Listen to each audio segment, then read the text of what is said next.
નમસ્કાર, આપ જોઈ રહ્યા છો સ્પાર્ક ટુડે ન્યૂઝ। અમદાવાદમાં 16 ફેબ્રુઆરીથી 19માં નીટ જામ 2024નો શુભારંભ થઈ રહ્યો છે। વિશ્વના સૌથી મોટા ગ્રાસરૂટ ટેલેન્ટ સર્ચ પ્રોગ્રામની આગેવાની કરી રહ્યું છે। ત્યારે અમદાવાદ ખાતે દેશના યશસ્વી પ્રધાનમંત્રી શ્રી નરેન્દ્રભાઈ મોદીના કુશળ નેતૃત્વ હેઠળ ભારત દિવસે ને દિવસે રમતગમત ક્ષેત્રે હરણફાળ ભરી રહ્યું છે। ત્યારે વાત કરીએ તો એએફઆઈ એટલે કે એથ્લેટિક્સ ફેડરેશન ઓફ ઇન્ડિયા અને નીટ જામ એટલે કે national inter district junior athletics meet આ વખતે નીટ જામનું આયોજન મહાત્મા ગાંધી અને સરદાર વલ્લભભાઈ પટેલની પાવન ધરતી ઉપર થઈ રહ્યું છે, જેને લઈ ગુજરાત પણ ઉત્સાહી છે। આ સંપૂર્ણ કાર્યક્રમની આગેવાની ગુજરાત સરકાર, sports authority of Gujarat, athletics federation of India, Gujarat university અને રૂરલ ઇલેક્ટ્રિફિકેશન કોર્પોરેશન સાથે મળીને કરી રહ્યું છે। આ કાર્યક્રમની જાહેરાત દરમિયાન સ્પોર્ટ્સ જગતના મહાનુભાવો ઉપસ્થિત રહ્યા હતા। ગુજરાતના રમત મંત્રી માનનીય શ્રી હર્ષ સંઘવીના કરકમલ દ્વારા નીટ જામ 2024નો મેસ્કોટ લોન્ચ કરવામાં આવ્યો। કાર્યક્રમમાં એથ્લેટ ફેડરેશન ઓફ ઇન્ડિયા કે પ્રેસિડેન્ટ શ્રી આદિલ જે સુમરીવાલા, ગુજરાત સરકારના principal secretary Shri Ashwini Kumar, sports authority of ગુજરાતના ડાયરેક્ટર જનરલ શ્રી આર.એસ. નીનામા અને સેક્રેટરી શ્રી આઈ.આર. હાજર રહ્યા હતા। તેમજ સ્વર્ણિમ ગુજરાત સ્પોર્ટ્સ યુનિવર્સિટી કુલપતિ શ્રી અર્જુનસિંહ રાણા પણ ઉપસ્થિત રહ્યા હતા। આવનાર સ્પોર્ટ્સ કાર્યક્રમ વિશે માહિતી આપતા ગુજરાતના રમતગમત મંત્રી શ્રી હર્ષભાઈ સંઘવી દ્વારા જણાવવામાં આવ્યું હતું કે ગુજરાત રાજ્ય હાલ સ્પોર્ટ્સ માટે ઘણું અગ્રણી બની રહ્યું છે। 16 થી 18 ફેબ્રુઆરી દરમિયાન આ ટુર્નામેન્ટનું આયોજન થઈ રહ્યું છે, જેમાં કાશ્મીરથી લઈ કન્યાકુમારી સુધી દરેક રાજ્યના સહભાગીઓ આમાં ભાગ લઈ રહ્યા છે। 655 રાજ્યોના 5500 ખેલાડીઓ અને અન્ય ટેકનિકલ સ્ટાફ દરેક મળી 7500 સ્પોર્ટ્સની સાથે સંકળાયેલ લોકો આપણા રાજ્યમાં આવ્યા છે। નીટ જેમ આ ટુર્નામેન્ટ હોસ્ટ કરી પોતાની શ્રેષ્ઠ કામગીરી પ્રદાન કરી રહ્યું છે, તો સ્પોર્ટ્સની સાથે વધુને વધુ લોકો સંકળાય તે માટે ગુજરાત સરકાર સંપૂર્ણ પ્રયત્ન કરી રહી છે। સર્વપ્રથમ તો ગુજરાતના સ્પોર્ટ્સ ઓથોરિટી ઓફ ગુજરાતનો આજે સ્થાપના દિવસ છે। સ્પોર્ટ ઓથોરિટી ઓફ ગુજરાતના સૌ અધિકારીઓને, કર્મચારીઓને, પરિવારજનોને અને ગુજરાતના સૌ યુવાન ખેલાડીઓને ખૂબ ખૂબ શુભકામનાઓ આપું છું।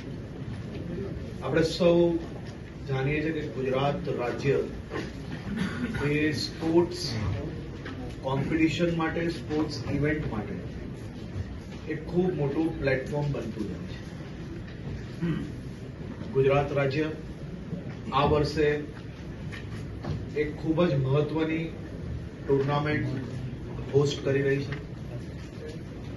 આ મહિને 16 થી 18 ફેબ્રુઆરીએ સ્પોર્ટ્સ ઓથોરિટી ઓફ ગુજરાત અને એથ્લેટિક ફેડરેશન ઓફ ઇન્ડિયાના સંયુક્ત ઉપક્રમે national inter district junior athletics meet એટલે કે નીટ જેમનું આયોજન કરવામાં આવેલું છે। National inter district junior athletics meet એ એથ્લેટિક્સ રમતની રાષ્ટ્રીય કક્ષાએ ટેલેન્ટ આઈડેન્ટિફિકેશન માટેની આ કોમ્પિટિશન આયોજન કરવામાં આવે છે।